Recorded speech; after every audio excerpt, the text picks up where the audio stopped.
os desafios que vocês me mandaram. E foi bem pouquinho, foi 4, mas só que não vai dar pra fazer porque não tem ovo cru aqui na minha casa.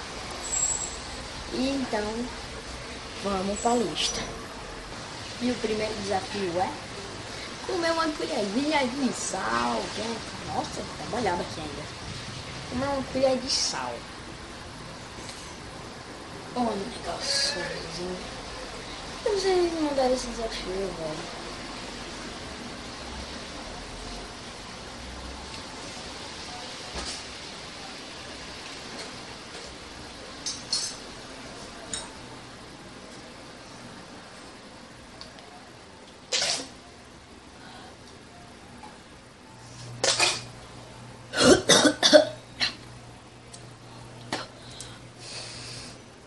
Vocês mandam, eu faço.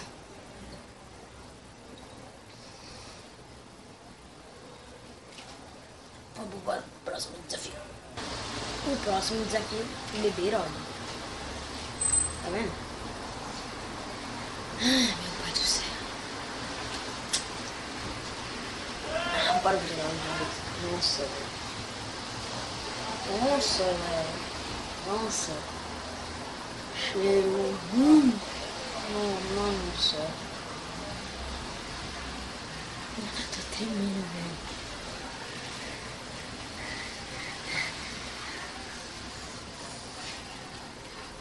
Não quer saber?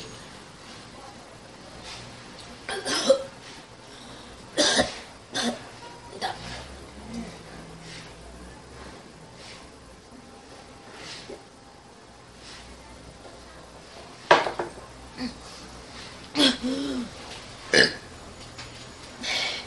Nossa.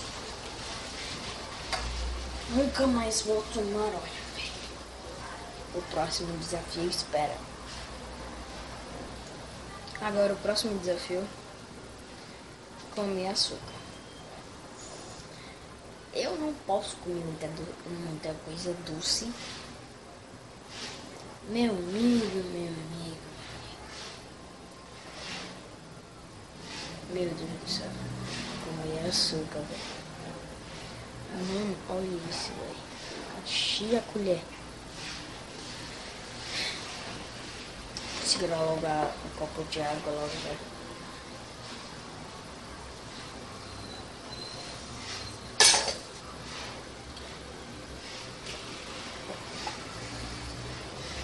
Nossa. Nossa, me engasguei.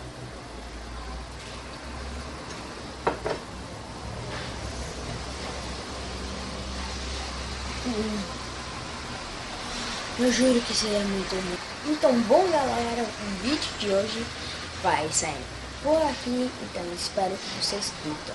Então, foi.